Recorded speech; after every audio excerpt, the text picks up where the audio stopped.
here is an ad. We had talked about this ad yesterday, but had yet to pull it. This ad, I think we first saw 2 or 3 weeks ago. I don't know how long it was running, but this is an incredibly strong ad, it seems to me, and one that really articulates, what a vision, a strong vision about the relationship between people and their government that I think could be easily adopted in this country. Here we go.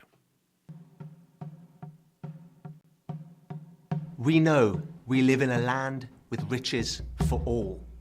We know the health worker and firefighter contribute no less than the stockbroker and merchant banker.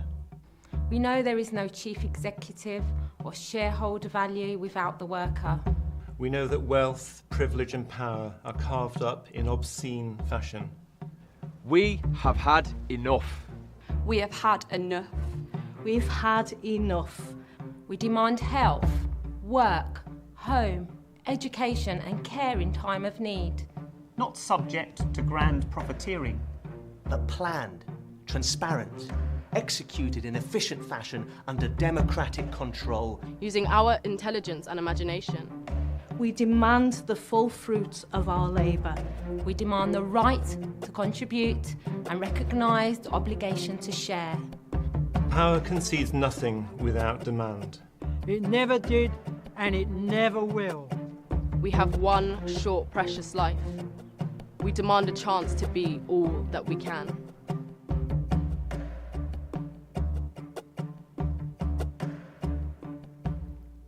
And then it ends with a labor logo, and if you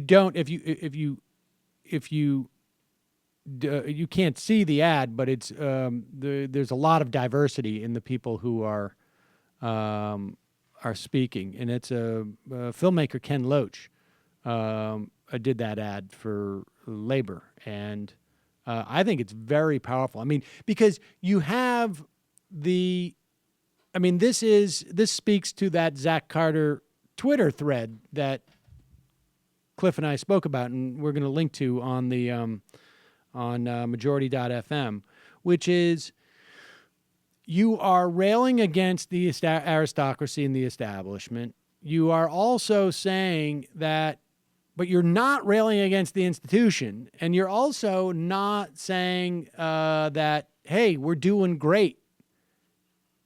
We're saying that there's a deficit. We're tired of it. There's a deficit of services. And it's not because government doesn't function well. It's because those in power have denied us. And, the way you run against Donald Trump and the Republican Party is not to just simply oppose them rhetorically. This is a dark country. We're in a dark time. No, we're not. Everything's great. No, you come up with a better solution. You come up with a better solution, and it's there. But you need to address it from that perspective, because you need to acknowledge you need to at once both say there's a way to fix this, but and to acknowledge that there's a problem.